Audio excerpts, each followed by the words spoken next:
Di Indonesia ada presidennya nggak? Presiden Indonesia kayak apa? Firaun. Dan presidennya tenggelam. Firaun nggak bisa ngalahkan, tenggelam lawan Musa. Allahu Akbar semua. Allahu Akbar. Presiden. Saya kira ini karena kedangkalan ilmu agama. Ada dua sebab gampangnya orang terprovokasi. Satu, karena kebodohan. Dua, karena kemiskinan. Nah, ini sebetulnya framing narasi begini sudah merupakan cara-cara yang lebih sedeng lagi. Ini memang bahasa-bahasa yang digunakan oleh orang-orang yang mabok agama gitu. Dikesankan pemerintah sekarang seperti Firaun. Jadi orang-orang yang menentang kepada pemerintah tersebut, melawan pemerintah, dipersonifikasikan seperti Nabi Musa. Enak aja ya. Saya kadang geli betul ini ya. Dia sedang ngayal apa sedang apa kira-kira?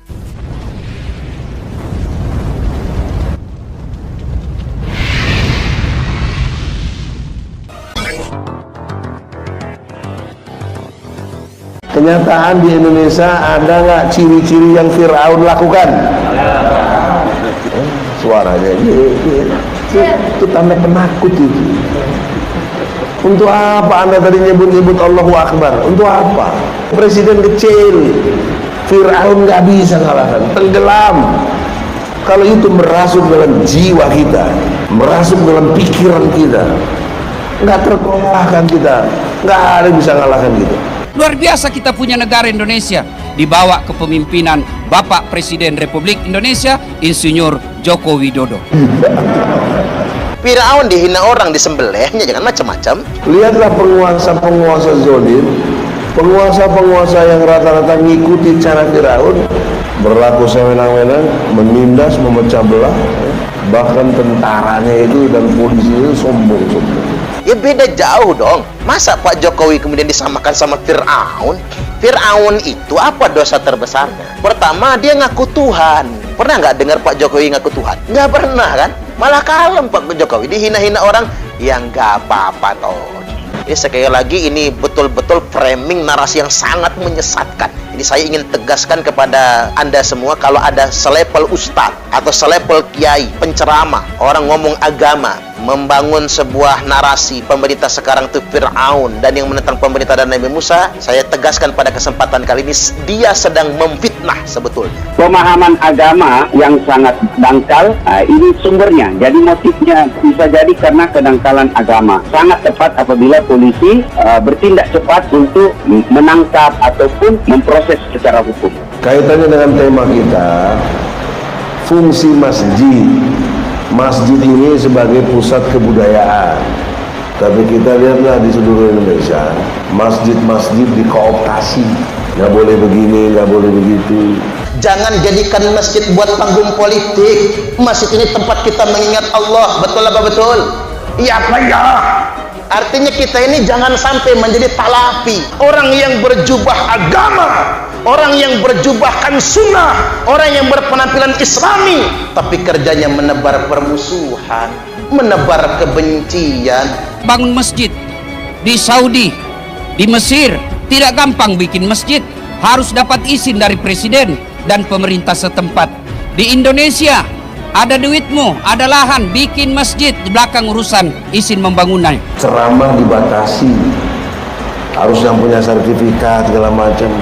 Ini adalah orang-orang yang menghalang-halangi kita untuk bertakwa kepada Allah.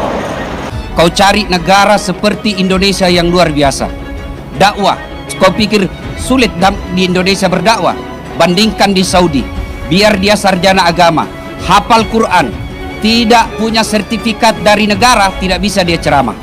Di Indonesia, artis, selebriti, bertahun-tahun dia tidak jelas agamanya, tiba-tiba dia hijrah dan tobat, baru 3 bulan belajar agama, gampang dia kafir-kafirkan kita.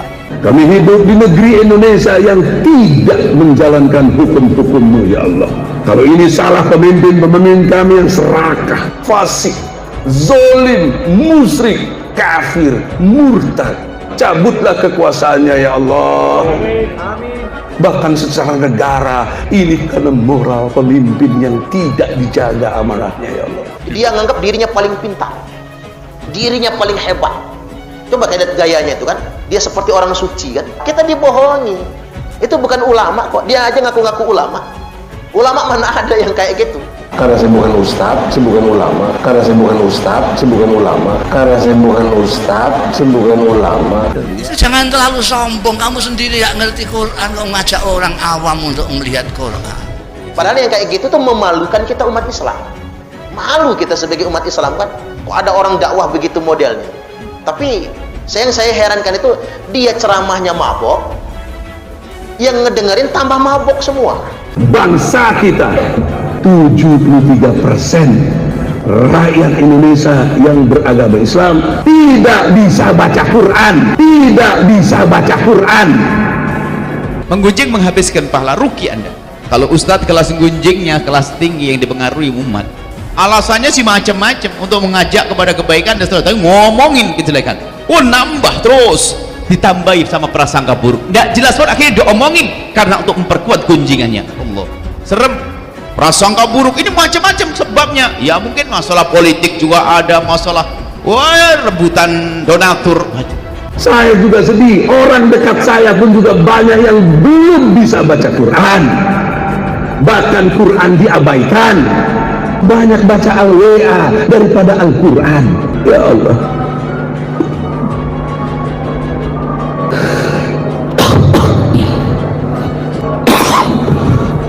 Orang yang penampilannya sunnah tapi kelakuannya suka menyebar fitnah, gayanya islami tapi di hatinya penuh iri dan dengki, ngomongnya agama tapi kemana-mana menyebar permusuhan. kepada saya untuk menyampaikan satu khutbah Idul Fitri dalam hal seluruh rakyat Indonesia adalah orang-orang munafik. Tidak ada orang yang takwa. Kita tidak tahu kapan azab Allah itu tiba, tapi Anda jangan tidak menyadari sudah datang azab Allah itu. Lihatlah kelakuan bangsa Indonesia dalam akhlaknya. Apakah ada moralitas itu? Tidak. Kalau bicara bohong, kalau janji ingkar, tidak amanah, tidak pegang janji, pendusta, bohong. Hasudnya ustadz dengan ustadz, la hasadaka hasadil ulama. Tidak ada dengki yang lebih serem dari dengkinya ustadz. Ada aja yang diomongin kalau karena kotornya hati ini. Dari mana itu tadi? Itu numpuk, prasangka buruknya nyambung, hati busuk, hati kotor. Sementara sistem kehidupan kita mendukung itu. Itu dosanya sama dengan berzina dengan ibu kandung kita sendiri. Apakah ini dijaga moralitas ini oleh pemimpin di negeri ini? Apakah dijaga? Hati-hati, gunjing itu serem banget, menghabiskan pahala. Seperti orang makan daging saudaranya, makin daging busuk, masya Allah. Maka dari itu dosa gede banget, dosa besar. Mimbar pun bisa jadikan tempat menggunjing.